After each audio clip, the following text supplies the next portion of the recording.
One.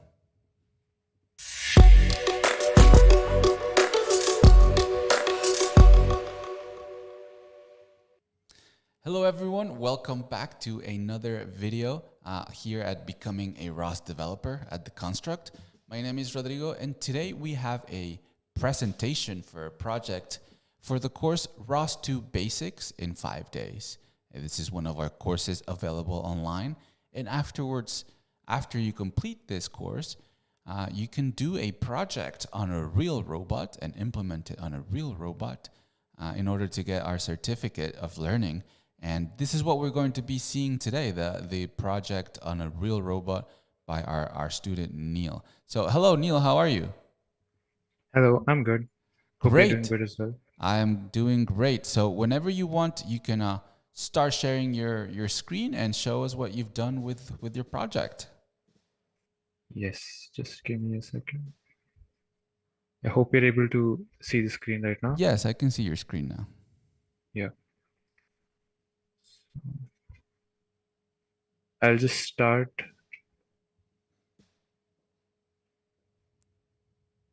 Okay, so right now the robot is looking for the wall, Mm-hmm. which is the front part, and now it is approaching the wall, and until it reaches a position where it's just like around 3 meters away, then it makes the turn to now Mm-hmm. align itself with the wall. And now then it will start wall following. So it will keep going around this entire circuit as close to the wall as possible. And then uh, I also use like an action server to get to basically calculate the distance that is being traveled All right. through the towards the circuit through the Uh-huh. circuit. That's what we see there. I see a feedback or something. Yeah, I'm sorry, like this is a little messy because I like to see a lot of things No, while yeah, this is me going on. too. I understand. Oh, so now it turned away. It detected the front wall and it turned. All right. And I see that you see that current total. That's the distance you're talking about, right? Yes, yes, that's the distance that is being traveled. All And right. also, yeah, so there is, I have also added like a logger input where it keeps saying that if it's going straight or moving away from the wall. Hmm. Right, right, Yeah. right. Okay, awesome. So while it's doing its thing, while it's going around the map here, if you want to just explain us how you've solved each part, so there's 3 sections. You can just explain each one, please. That'd be great. Yeah. So we'll start with the wall finder service. So I basically created a service here, and I feel like the biggest learning was figuring out how to use like these exclusive callback groups and multi-thread executors, because that was Mm-hmm. something that I just wasn't aware of when I was uh, trying to teach myself ROS 1. So yeah, so the first thing that I do here is, okay, so these are the callback groups, and then the services are created, and then the publisher, and then a subscription. Uh, All this. I'm sorry. So like the publisher is for the velocity and the subscription is for the laser, right? The laser, yes. So and that's how you accomplish the movement. Yes, so in this function, I basically just tell the robot like these are the indices for the lasers that you have to capture. Uh-huh. So this is the right one and this is the front one. So I kind of realized that for the actual robot, you need to use different indices. Mm-hmm. And then uh, this And is the why one is where, that? I'm sorry to interrupt. Why is that? sorry, Why do you need different indices? because when the basically the lidar is shooting out rays, like every single ray is one index. Right. So like 180 is the right side index, like one ray that goes towards the right. 359 is one index that goes straight ahead. So then also here I kind of also try to figure out how which index is like the minimum to help figure out the wall is on which side of the robot. Mm-hmm. and then this function is to turn towards the wall. So basically, when it falls within this range, it just basically turns towards the wall, and then once it reaches 359, which is the front position, the front index, it then stops.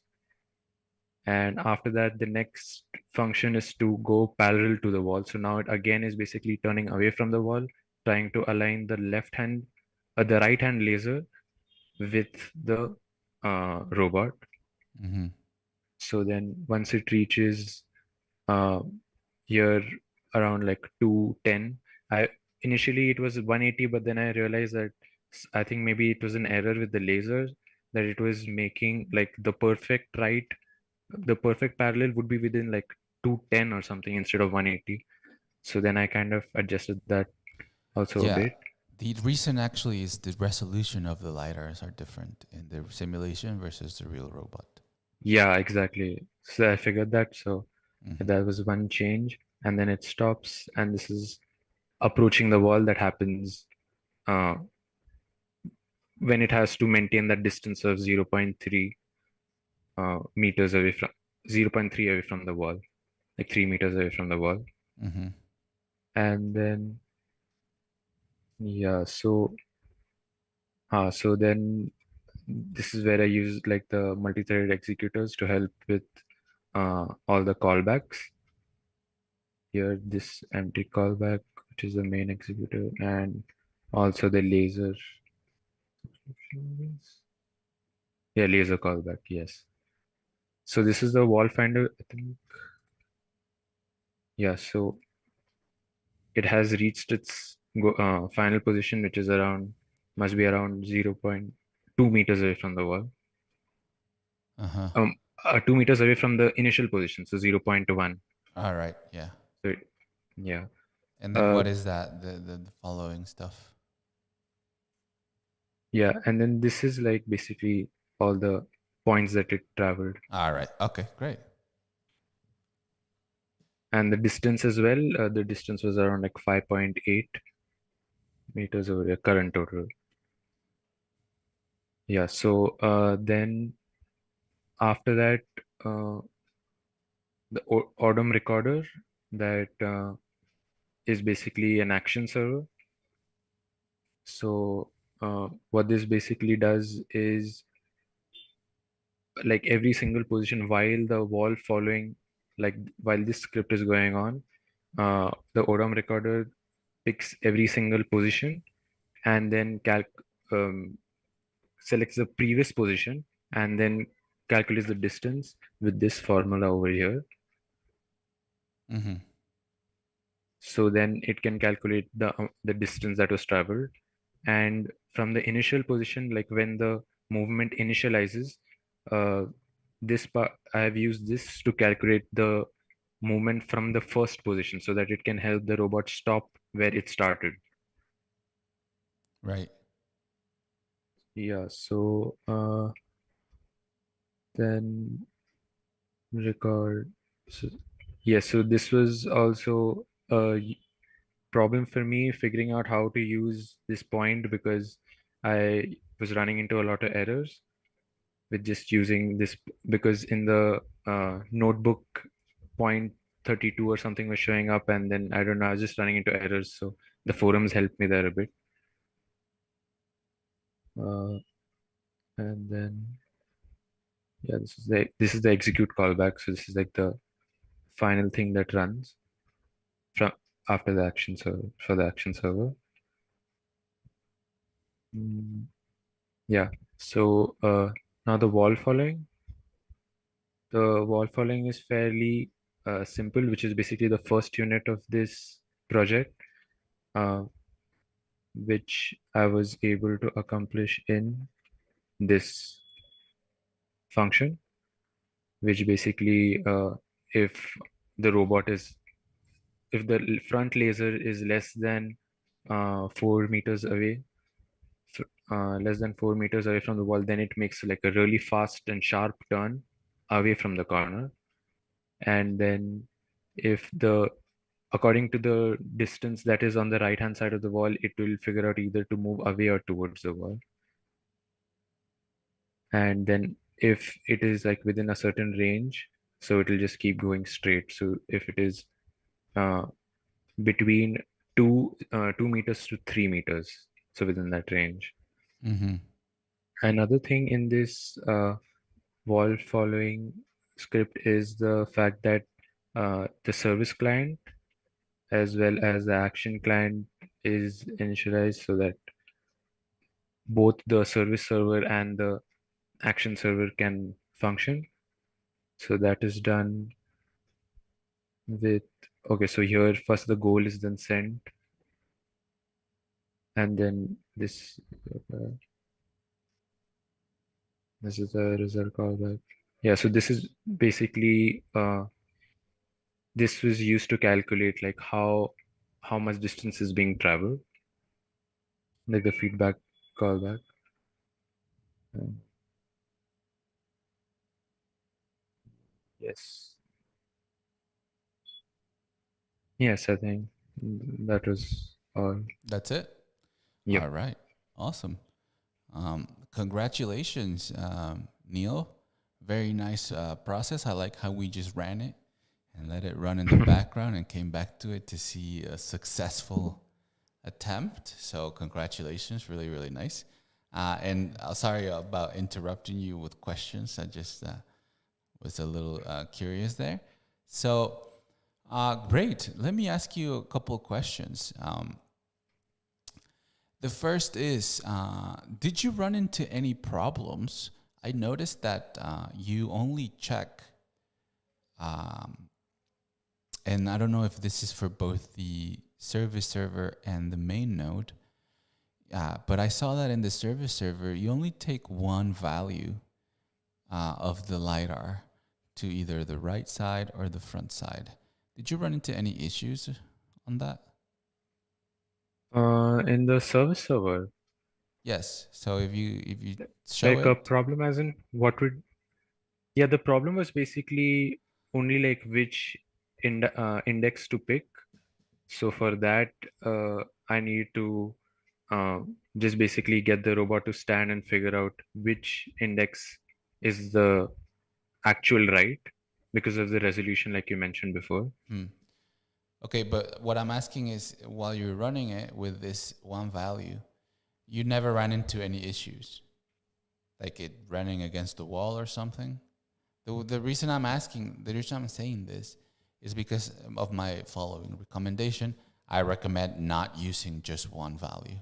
I recommend use a bunch, like 20. Okay, so a range. Yes, yes. A range. Yeah, why is that? In the simulation, you're not going to have an issue because everything's perfect in there.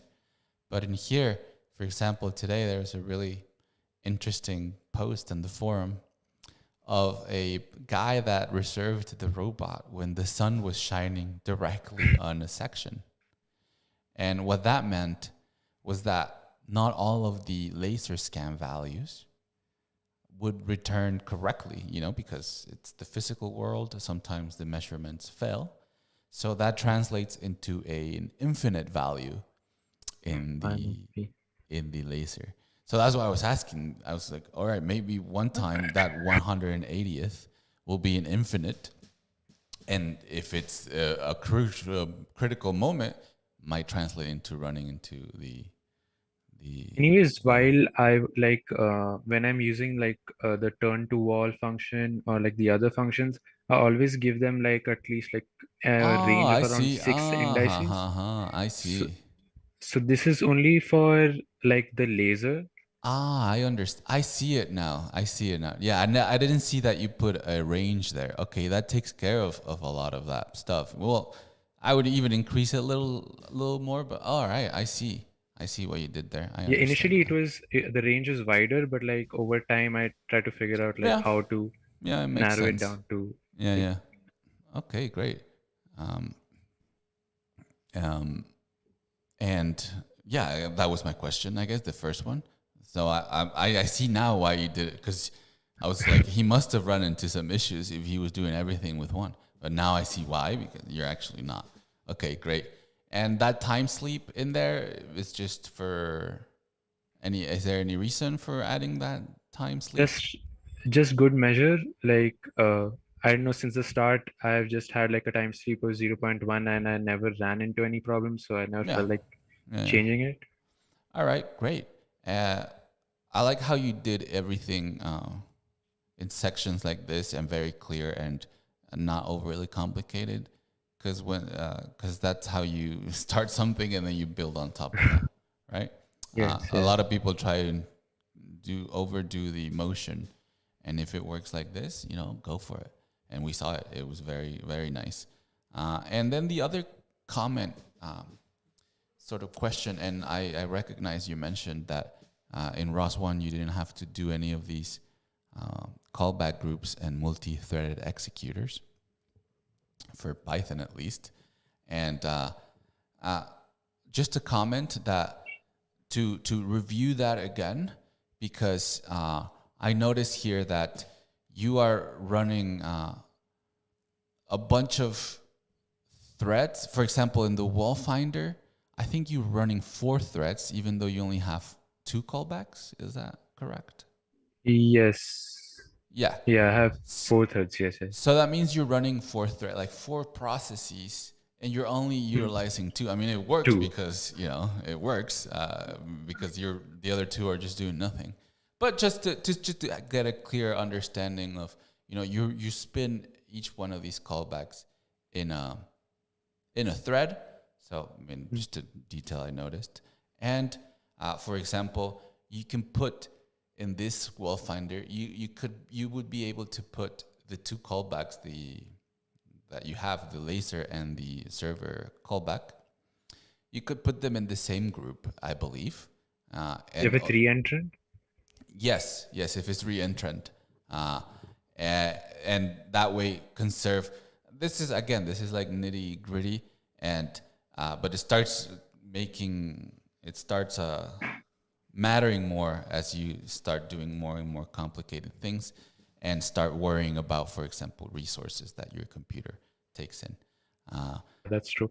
Uh, Initially, the thing was that I was using re-entrant, and then I think I ran into a problem. Like, I think I was able to run like re-entrant here, but I think there's something wrong with me actually uh, calling the re-entrant groups together, and like there's sometimes when the robot would just stop out of nowhere. So then actually that's why like Mm. I had even initialized Oh re-entrant. I yeah, I see started out that. with I that, see that. but then I thought that okay, let's just try this out, and Yeah, then it yeah, was working. yeah. I mean, you accomplished the goal, which is the important part here.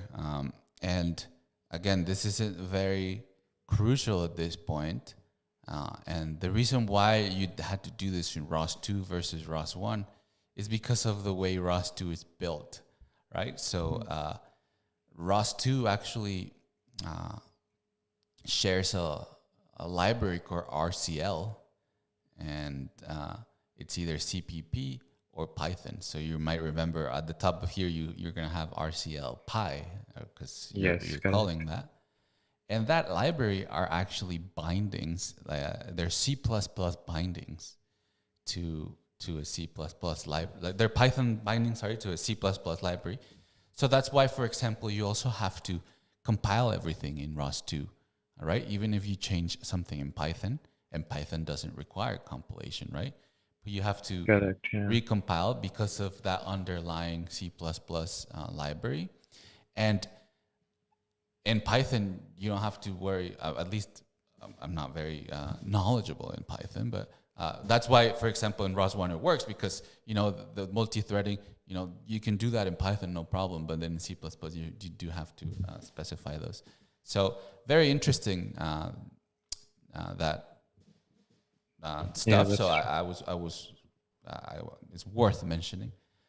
But anyways, other than that, Neil, I'm very impressed with your project and how precise it was, and very clear, very very to the point. And yeah, I just want to congratulate you again, Neil. Thank you very much. All right, and to everyone else that is watching, let me change my screen here. To everyone else that is watching, this is what you can do after you take our uh, ROS2 Basics course. And you can get a certificate afterwards after you showcase what you've learned in a project like this. And we do this because first, our certificates, we want our students to learn as much as possible, and our certificates mean something to us. So this is what you can do, what Neil did here. So I invite everyone else to do it. And that is it from us, guys. So I hope to see you guys next for our next video. And Neil, one more time, thank you very much, and we hope to see you again soon. Thank you. All right, guys. See you guys next time. Bye-bye. All right, cool, Neil. We are done.